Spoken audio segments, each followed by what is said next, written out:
Welcome to Set the Record. I'm Malcolm Anthony, all the way from Houston, Texas. We got Cody. What it do from the 713? Got the editor-chief right there. Subscribe to the show wherever you're watching on YouTube, listening on Spotify or Apple Podcasts. Of course, give us 5 stars, okay? 5 stars. We out here working for them. Trust me. Out here taking notes, watching games. Look, follow us on TikTok, Instagram, and Twitter at Set the Record Pod. Like the Facebook page, Set the Record Podcast. Super great show planned. We are talking NBA playoffs. We're talking Western Conference Finals, Eastern Conference Finals. We got a little bit of NBA news to sprinkle at the end of the show as well. And I think we're just going to get started with what happened on Sunday. And I'll just start it off. Look, the last 2 games for Philadelphia in this Boston series just weren't good. And they were averaging 102 points per game through the playoffs. And this is Philadelphia. In the last 2 games, just 87 points per game. It's just not going to cut the mustard. And look, Cody, I'm sorry. Like I know you don't want to talk about this. I know this isn't fun. But Boston ended up pulling out the series. And why? Why did this happen? It was a little bit of Jason Tatum showing up in the fourth quarter of Game 6, right? It was a little Jason Tatum showing up in all of Game 7. Oh man, I'm sorry, man. Look at the colors I'm wearing. I don't like Jason Tatum either. I think I might have clinical depression, but nah, for real though. Yeah, I can't lie to you and say I'm surprised. To be honest, to me, this series was lost for the Sixers when they failed to close out Game 6. Yeah, that was it right there, and that was the turning point of the series. That was the momentum shift. From there on out, every Philadelphia player just looked defeated and already, and that carried over to Game 7, and nobody else. Well, I mean, none of the 2 stars to do anything really. No, yeah. So did you know the team that usually wins Game 5 wins the series 82% of the time? Yep. That means you also know that Boston has come back down and won from 3-2 7 times. Well, that's not the official number, but they've done it. Quite a few times. Look at their history of championship teams. You know what I mean? Not quite championship band. They do have 17, but they've always had teams throughout the decades that have been quality, and this is just another one of those. Even teams. This decade, they've been far multiple times. Yeah, in their run with that core with the 2 J's. But yeah, man. Game 7, man, abysmal performance on one end and an elite performance on the other. And I'm talking about Jason Tatum. Yeah, 50 plus in a Game 7 in the game where it mattered most. After shooting 1 for 14, I think, from in the first 3 quarters in Game 6. That's quite a turnaround there. Yeah, 1 for 13. Yeah, for the first 3. 13. Okay. 3 points. Yeah, it was brutal. But you're right, man.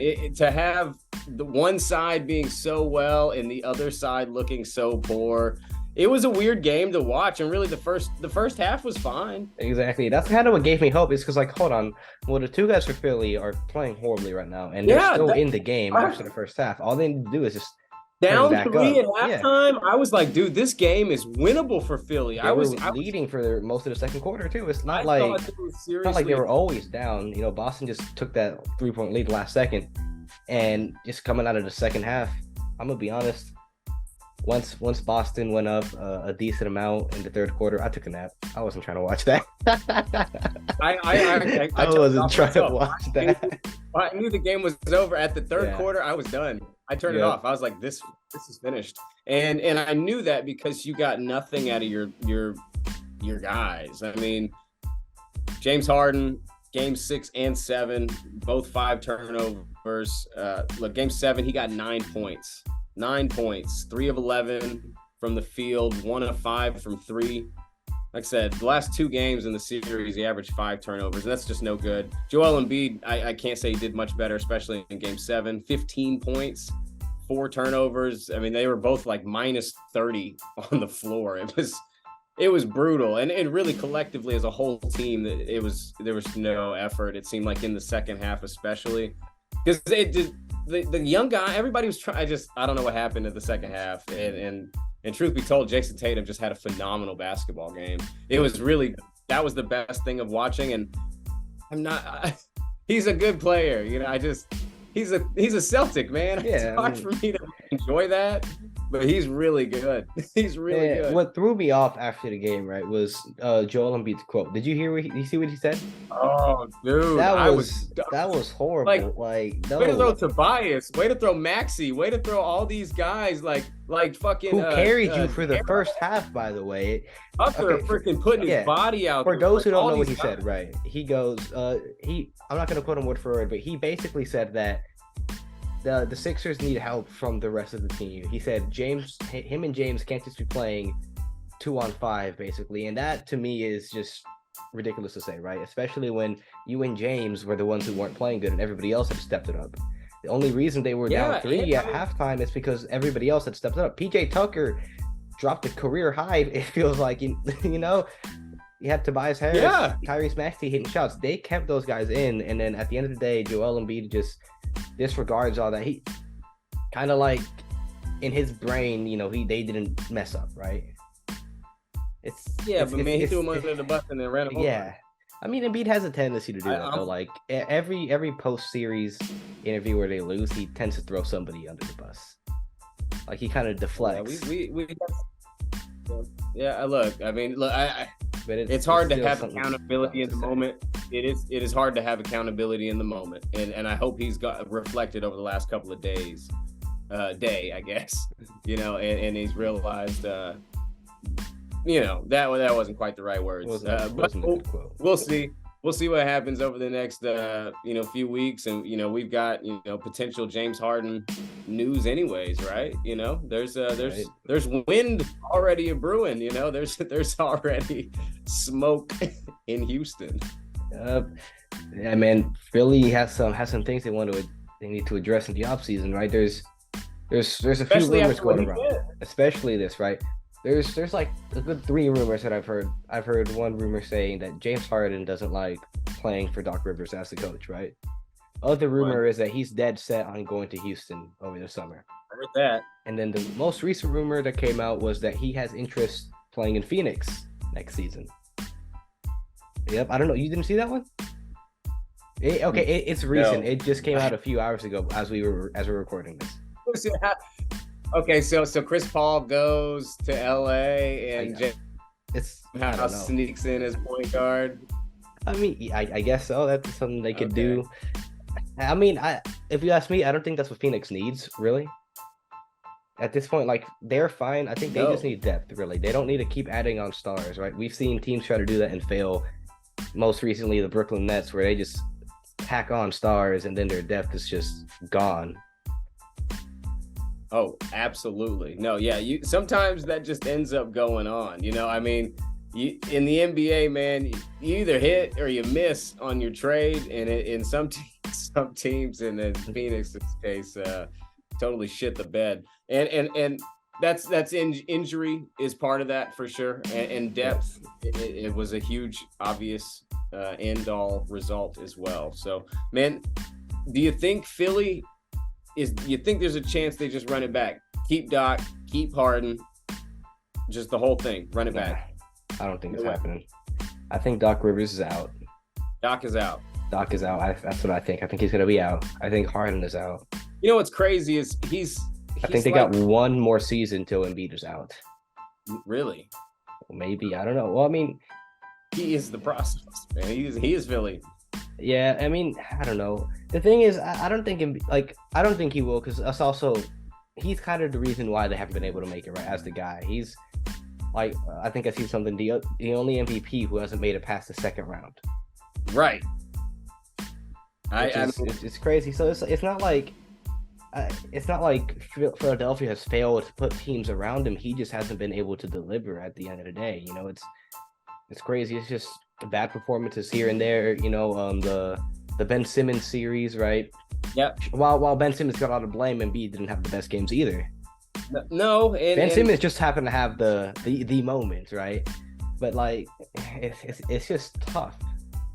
You know, he should stay, right? Because I mean, if he leaves which now I don't think about it. I don't think he will. It's just, he needs to prove to himself that he can get over that hump because he hasn't done it. He hasn't No. played well, right? And the other thing is the Celtics, right? He just can't beat the Celtics. He said it himself. It's not a rivalry. They just kick our ass. Yeah, no, he's got a problem with Boston, and there's some teams like I mean, mine. Boston has the two guys though. They have Williams and Horford, It both. took a long time for Michael Jordan to get over Boston. I mean, think about it. I mean, it took him a while to get over the Pistons, and when he did, he never looked back. And he's the GOAT, man. You know what I mean? Like that, people don't even debate. I mean, there's a little debate, but people didn't even think about it for a while. I mean, once he got over those two things, and well, look, Joel's got a good career still ahead of him. He's got a great game. He just needs, I guess, a little more help. Right. That's the common thing in the NBA anymore, man. You know what? Actually, I'm thinking about it. I don't know how good Philly's going to be in the next few years because Tobias Harris should be expiring like next year. He's going to be on an expiring deal, I believe. I mean, they have Tyrese Maxey. Look for the future. Pay Maxey too. I mean, they're gonna have to pay him. I feel like Maxey's gonna stay. Yeah, so like build around him. Obviously, you're gonna have to because that roster is gonna look different. Because, I mean, do you think Tobias would resign for less money? Nope. Would you? Nah. I mean, do you think so? You think he'd be going somewhere else, right? I think somebody else would pay him.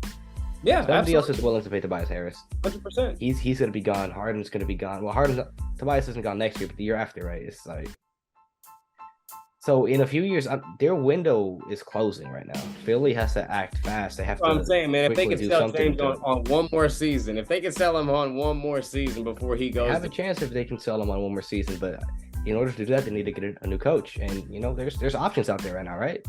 There's a few options right now. We'll get to that later. No doubt. On the Celtics side, what do you think for them? The series now, conference finals rematch, Heat versus Celtics. No, that's gonna be awesome. No, that's gonna be awesome. I think we'll talk about that here in just a second. What do you think about the Lakers closing out that's right. Warriors? What do you think about that? I mean, they got him in 6. Man, I wasn't expecting it. I wouldn't expect it in 6. You know what I really wasn't expecting? Klay Thompson to play it the way he did in a game 6. Man, yeah. I go lie. His last 3 game 6s haven't been very good. I think the legend of game 6 Klay is dying. Is dying. Well, look, man, lots of injuries have happened in the Legend of Klay saga, but really, this was, I think, just spectacular version of the Lakers in a sense. Yep. The Warriors, look, they are the champs, were the champs, and they held the title until they lose the title. And the Lakers just beat the champs, so to speak. And really, I think that's why I got all this purple in the room today, man. We got purple flowers, got the hat, I got the new AD. Man, just look at the new AD jersey, man. Ain't that pretty? I've seen it. Nice, man. It's nice. But no, for real. And I'm proud of him. I doubted this win. I doubted this series. And truth be told, I did not think the Lakers were going to have the speed to keep up with the Warriors because of their speed up and down the floor, and then just them dropping threes on your head. Like it just the twos just aren't as good as 3. You know what I mean? I just thought that was going to overcome. Turns out the Lakers were getting to the free throw line a shit ton, and Klay couldn't buy a 3. I think a few of those things happened. Jordan Poole had a horrible series. Draymond didn't have but 2 good games. Like this was a culmination of Laker good defense and AD really showing up for the most part the whole series. I mean, I saw, people were talking about AD in positive games or even games versus odd games. I saw that one too. Right. Well, if you didn't know, AD in odd games is 4-2. In even games, he's 4-2. Okay, so truth be told, there is a total points per game average difference. In the even number games, he's averaging 15 points a game. In the odd number games, he's averaging 27. So huge number difference, but they're still winning the same percentage. He's averaging 14 rebounds a game in combined in all of it. So he really, this is just the Lake Show, man, and LeBron having a little backseat role almost. Like, right, we mentioned it before. He has the luxury of being able to kind of cruise through this because Anthony Davis is taking it into his own hands. He's taking him to the promised land. And I'm in agreement with you. I thought that the Warriors were going to win the series just because of the shooting. I thought that was going to be really difficult to overcome, right? Yeah, they had multiple But snipers. at the same time, shooting can be someone's strength, but it can be their biggest weakness when it's not falling. Just look at Klay Thompson. Firsthand. Firsthand. Yo, yeah, don't remind me. I'm sorry. But yeah, man, 3 for 10, Jordan Poole. Yeah. 4 for 14 from 3, Steph Curry. 2 for 12 from 3, Klay Thompson.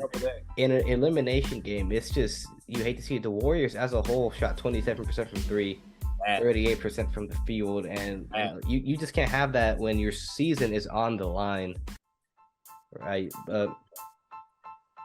Yep, that's just how it rolls sometimes, right? They just don't fall. They're not always gonna fall. Not at all. And that's what was so incredible to me, man. I think the series played out quicker than I anticipated. The Lakers winning one game on the road is the key to their success, clearly, in both of the series. They did it in the Grizzlies series. They won game 1. They did the same in the Warriors, winning game 1. And that's a punch to the throat if you're the home team, you know what I mean? For the series, that's a... it's funny, LeBron usually had the history of losing to game 1s. Yeah, well, I think in his older age, man, he's realized I gotta take one. I can't give one away. Because before LeBron can give a game away, literally. Right. Just a bailout game. He gave you game 1. He's like, all right, y'all can have this one, but I'm reading you. Just know it's not gonna be the same after this, right? Hey, and for real, now he's reading you and taking advantage in the first. He's taking the game too this time. So yeah, that's cool to see. From LeBron's side that he's no longer just coming in, giving up a game immediately, right? No, absolutely. 100%. No, I think it's cool. And I think something else to note in this for the Lakers, they've played Denver. You know what I mean? Like they played Denver 4 times this season, and 2-2 they played tie. You know what I mean? They both won 2. And this was all before the trade deadline. So I think their last game was January 9th. So the Denver Nuggets haven't seen the Lakers as this squad. They saw them with Westbrook. They saw them. It was a whole different Lakers team. Whole team. So this is going to be interesting to see. That was a play-in Lakers. Right. Yeah. Exactly. Right. So we'll see how this plays out. Plus, something else to note is LeBron picked Jokic to be on his team on the All-Star game. Well, so he kind of knows his game just a little bit, like what he. I wouldn't say he picked him. I'm gonna say he was handed him. Hey, he was the last one left. He was on his team, and I'll tell you, he at least got a little bit to know what he does and doesn't like. A little bit, just because Jokic doesn't fit in an All-Star game. You know what I mean? The speed is too much. There's too much. Type of player, Think about how you think he's an All-Star player just because of the flashy passes that he makes all the time, but yeah, it's the running up and down constantly is probably not for him. I don't think you needed to have him on your All-Star team to see that. I feel but I'm just saying. Jokic doesn't like high-paced games. LeBron is, but the Lakers aren't high-paced either. It's not like that matters too much, anyways. I feel like they match up well. I think they will match up well. I'm just saying LeBron is one of them smart guys, man, where he'll find one thing that he'll be like, Jokic don't like to be sneezed on, and he's gonna do that. He don't like to be put in pick and rolls. That's the thing right there. A LeBron and Anthony Davis pick and roll. Exactly. Yeah. That's what I'm saying. Like that's how they went out last year. Against the Warriors, they put him in pick and rolls constantly, and Jokic, to his credit, he's gotten better at defending them, right? But it's still a point of attack. You can make. Absolutely. So what do you think it is? This is the conference finals bubble rematch. Stop. It is. No. Okay. Listen. Please, can we all stop pushing this bubble narrative? The whole thing. Okay. Look. Listen. The 4 teams that were in the bubble finals. It's the same 4. It's the same 4, but it's 4 years later. Okay. These are different. 3 years later. It's different teams at this. Okay. people have been using this to say like the bubble is not a fluke. The bubble is this and this and this. But like, I'd get it if it was the very next year. But 4 years later, this is a completely new roster. That Lakers team isn't the same Lakers team. Oh hell no, it ain't. It's just LeBron and AD, right? Right. That's right. But all the core guys for these that four Heat team isn't the same Heat team. No, but they still got Jimmy. Jimmy. That's about it, right? They got Jimmy, Tyler, Duncan, right? That's it. But hey, that's the three. That's all they need. That's why it's the same. The Celtics team is about the same. The Celtics kind of keep their core around. They added Brogdon, man. That's they added Brogdon. They switched out some pieces here and there. And then the Nuggets. The Nuggets are a different team too. They're smarter. That's all. I don't know that bubble narrative. I think 3 it's years later. I don't think. I think it's fun. It's fun to talk about, but if people want to use that as an argument, as if it's not it's not the same team. It's different teams.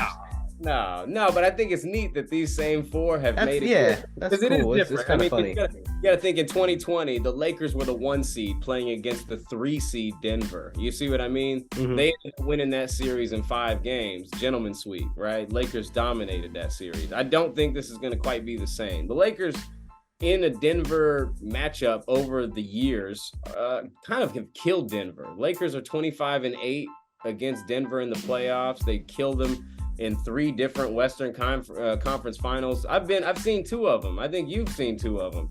They beat them in the bubble, and then they beat them in 2009, and then they beat them in 85. Man, the Lakers just kind of beat the Nuggets. And I think that's just what's going to happen here too. Lakers are going to beat the Nuggets. Trying to remember who won the WWE match between the Lakers and the Nuggets. I think it was Team Lakers that won that one. No kidding. I'm picking the Lake Show, and I think for me, especially if they steal Game 1, Lakers are going to do it in 6 again. They're going to do the same thing they did in the last 2 series.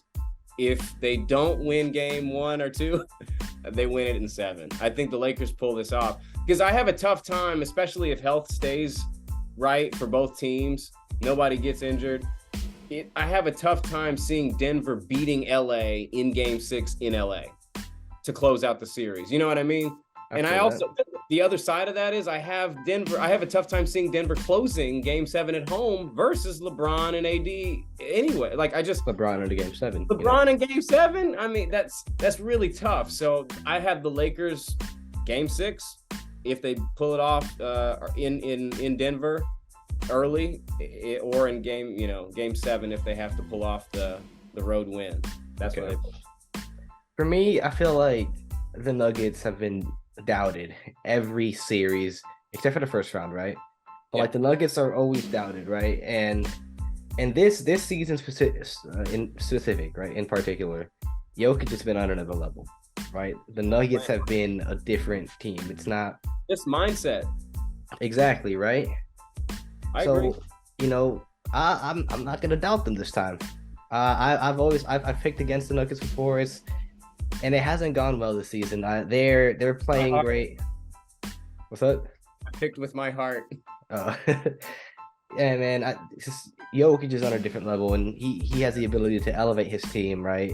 Especially with players that can catch fire at any moment. MPJ, Jamal Murray, who's done it in the playoffs before. He's caught that fire.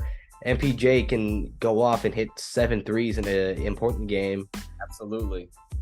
That's the matchups right there. Yoke versus Davis, right? Right? Yeah. You got and I think they're both going to have a tough time guarding each other. They're both elite big men. Exactly. Then I think LeBron is going to end up taking Michael Porter. I think that's how that's going to work out. LeBron's cooking Porter. I know if that's a matchup. I'm sorry. And then I think Jamal Murray and Schroeder are gonna have a little bit of fun together. I don't think the size is. I think Jamal Murray can cook him. I'm saying I think. Yeah, Jamal Murray is. But the Lakers' smaller guards like Reeves can maybe give him fits. Maybe Reeves, Schroeder. Aaron Gordon's probably gonna draw the LeBron assignment. Thinking about it. I guess that's fair. And Gordon has done a good job holding his own. LeBron's not going to be guarding Gordon on the other side. I don't think. LeBron's probably going to guard. I'm saying he gonna guard Porter. it. He's gonna guard Porter. Yeah. I was just trying to think about who'd take the LeBron assignment on Denver's end, and It's probably Gordon. Aaron Gordon, credit to him, right? He stepped up in those defensive assignments, and he's done well. He's guarded bigger men, no problem. No, he's kind of a perfect fit for the Nuggets, just the way they play. Yeah, because he's like a small Draymond, but way more athletic. Yeah. Like it's just way more athletic. A little bit better offensively.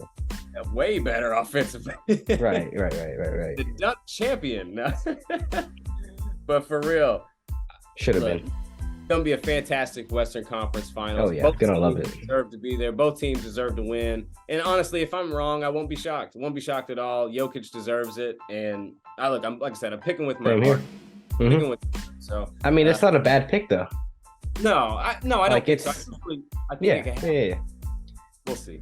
We do have another series, another big one, and it's because another 8 seed. Philadelphia, and the Miami Heat overcame the New York Knicks. And this is crazy because two play-in teams in the Miami Heat and the Los Angeles Lakers have made it to the conference finals, which is also huge. It is huge. I think that's incredible for the NBA because they've proved now that the play-in works, even though these were very fluky play-in teams. Fraudulent play-in teams, right? No, but that's another reason why the play-in works, because imagine the Lakers fell out of the playoffs, right? When they were very clearly finals contenders. Yep, absolutely. At least after those trades. So yeah, the play-in was a great addition. One of the best things Adam Silver has done in recent memories. Probably, I think the best thing he's done in recent memory so far. Man, I think he got rid of an owner in the Clippers. That was kind of that was kind of dope. We all like that anyway. I'm talking about basketball, like on the court stuff he's done. But yeah, no doubt. But no, look, Boston gets Miami. Boston's got the 2 seed. They have home court. Boston, they're the on paper better team, right? Yeah, I agree. Okay, so these two matched up in the Eastern Conference Finals in 2020. This happened before we mentioned. Boston was the 3 seed then. Miami was the 5 seed, but Miami pulled it off in 6 games. They ended up winning that series, both games in Boston, 1 and 2. They won both games 1 and 2 in Boston. Miami did in 2020, or technically in the bubble, but you know what I mean. Yeah. But so I see this playing out a little different, man. I think the Celtics do it in 6. I think the Celtics do it in 6. Not mad at you picking the Celtics. They are on paper the better team. That's what I'm saying. On paper, they're the better team, and I'm picking them with anger and hate in my heart. And truthfully, because but like imagine another Celtics Lakers finals. I know, they're playing for 18. If they do, man, that's crazy. Right, anyway, for 18. We'll get there. We'll get there. But really, the Celtics, to me, they played a tougher series. They played a tougher team. They played Philly. To me, was a tougher team than playing the Knicks, and I feel like that will propel them to beat the Heat. Got them a little bit more momentum, It's like they beat a better team, they're feeling better, especially in the fashion that they did it. They're coming in feeling good. But on the flip side, Miami is out here passionately, like they're that team that has like the fire in them, right? You don't want to pick against. They're like exactly. It's like, and again, I'm gonna go with the underdog again, the team that everyone's been doubting throughout the whole playoffs. Right? I'm done doubting, right? Take it. That's awesome, man. I'm taking Miami. Hey, y'all already know. My second team is always gonna be Miami, right? I know it's a football jersey. Hey, he got it. He ready. I know it's a football jersey, but I'm saying Miami is my second city. That's where I was born. I live in Houston, but I'm born in Miami. You know what I'm saying? Right, man. So I'm gonna roll with Miami. They are my pick right here to win this series. Okay. And how many games? You have the Jimmy Butler factor. You got it in 7. Yeah. Okay, look, I'll go 7. I'll give you this. Look, Jimmy Butler in the playoffs. Seriously, second in the playoffs in points, right? Second in the playoffs, averaging 31.1 points per game. He's a dog. That's insane. Averaging 1.7 steals a game, which is also second in the playoffs. I think these are big stats because he's scoring and he's defending. and he's scoring at a really high level, 52% from the field, I believe. Yeah. So it's really incredible what Jimmy is doing, and that factor alone with the guys you mentioned, Duncan, Robinson, Kevin Love, even Adebayo, all the guys that are helping the auxiliary parts, man, they are all try hard motherfuckers. Struz, Martin, Miami has the dogs, right? They will fight. They really want to win, and there's another team whose window is closing fast, right? They got the older stars. They have, Kyle Lowry, Jimmy Butler aging. Kyle Lowry's been playing great, by the way, off the bench. Kyle Lowry. Yes, sir. But yeah, man. Interesting series. You got Boston. I got the Heat. That's right. Man. But some other news we got, I think yesterday, right, was the Phoenix Suns firing Monty Williams after going out sad back-to-back years in a row. Dog getting blown out by a 30 burger. Yeah, man. Hey, so now Monty Williams, with Monty Williams being fired, that makes the Suns the fourth team with an available coaching job. We got the Pistons still available, the Bucks, the Suns, and then what was the last team? Raptors. The Raptors, right? They fired Nick Nurse. So there's also some good coaches on the market now, which what's crazy? Me, as a Rockets fan, it makes me glad. We got that y'all picked up freaking email. So check this. You said good coaches out there. So coach of the year winners. Monty Williams just won it in 21-22, fired. Nick Nurse won it 2019-20, fired. Mike Budenholzer won it in 18-19, fired. These are all three of the last five. Okay, but the Mike Budenholzer one was fraudulent. 3 of the last 5 coaching winners out the door. Remember when it happened to Dwayne Casey the very next year? I know, man. You call Coach of the Year, don't win, man. Coach of the Year, man. That's not an award you want to get. Yeah, man. So real quick, let's go through each of these teams. Who do we think they're going to land? Where do you see the best spot for some of these coaches? Man, if I'm Budenholzer, I don't know if he's getting a job, honestly. Okay, I'm jumping on the Suns because right now for real. You know what? The Suns have put him on their coaching list currently. They've got, let's see, I've got it on my damn Twitter feed. They've got, Coach Bud. They got Nick Nurse and some guy, and his name is Kevin Young. He's an assistant coach. He's an assistant coach on the Suns, and I've never heard of him either. But the 3 things. I feel like that's a good thing to do. Just promote one of your guys. It's weird though, man. They fired the black head coach, and these are all 3 white head coach candidates. I do find that a little weird. That's a little strange. The new owner is white, and he wants a white head coach. That's typically what owners do, though. It is weird. Just coincidence that all 3 guys on their top 3 candidates happen to be the same. So, anyways, not gonna go there. I mean, it is odd. It is something to think about. It's weird, right? I mean, I feel like 2 of those guys are good coaches, but Monty, I want him to land. I would love him to land with the Pistons because I like him with young guys, man. I like him with a point guard or shooting guard or something like that. I like him with guards. Monty's. And I've been on the Pistons to get Sam Cassell. I know, but I feel like he's great for them. I love that. But I said if they don't get him, Monty, I like. Okay. Okay. What about the Raptors? Who do we think they're landing? Nobody. That one's tough. I don't know because it's also you have to move to Toronto. I would love Becky Hammond to go out of state. Job. Okay. Seriously, it's tough because I'm not. Yeah, I can't think of anybody off the top right now to go to Toronto right now. Really. Yikes. Okay. Other teams. Steven Silas. No, I feel bad for Silas. No, Silas is an amazing offensive coordinator. I don't know about head coach though. Yeah, he was running the Dallas offense when they had the best offense in the league that one year. I feel you. So the Warriors, they're gonna have to tear it down. I don't know. They still believe they can. People are gonna have to take some pay cuts though. Clay, Draymond's gonna have to say bye to the money he wanted. Clay's gonna have to say bye to his money because these are guys that want to get paid, right? Contract, man. They got to restructure Poole's contract, man. Right. They bringing in things from football over here. We got Kevin Porter Jr. on the non-guaranteed. I'm telling you, we got to pull some stuff out, man, because this ain't working. Oh, the Golden State Dubs dynasty. I can't say it's dead yet. I see this team get to another damn Western Conference Finals. I think at this point it just depends on the players.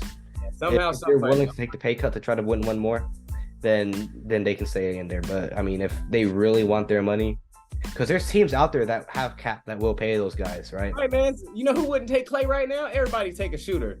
Come on. Right. Clay is still valuable to most teams right now, 100%. unless you're a tanking team, right? You know, Well, it's not trying to win right now. No, yeah, you're right. Hey, okay. Speaking of value, we talk about value, man. Okay, somebody who is not even like keeping their own self value, not even valuing themselves, man. Somebody who's just dropping the bag, man. Somebody who can't get out of his own way. Look, we talking about Ja Morant, man. Ja Morant, man. Ja Morant, man. That's gonna be his nickname. Ja Morant, man. What the hell? Ja Wick. Ja Wick. Man, yeah, man. Look, man. Look, what else is to say what we done said? This guy is so talented. It's so talented to be hanging out with people that clearly don't have his best interest. It's just stupid though. Yeah. I mean, and people have been saying like his homie is an L-man for like flashing the camera towards him when we had the gun, but Ja at the same time is equally dumb for pulling out the gun when there's a camera. Yeah, shouldn't have had it. Come on, man. Like, I'm telling you right now, I never bought his apology. I knew it was a PR stunt. Absolutely, it was a written statement. Yeah, like listen. I have watched The Boys, all right? You know that show? It's all PR, right? They tell you what to say. They know they come up with the stories for you. All of it. Right? I didn't buy. I knew it wasn't fully him. It was not authentic. But I wanted to believe it. And I like Ja, man. I love Ja. On the court, his persona, like his mannerisms. I love his parade up in my city, yeah. But that extra stuff, man, you know what I'm saying, man? You gotta just grow up, bro. You know, like I agree. It's a big kid game, you know. So hey, man, great show. This was Set the Record. Check us out, man. We out here working. I'm Malcolm Anthony. That's Cody, the editor-in-chief, no doubt. Yes, sir. Meditate, make it go away. Yer.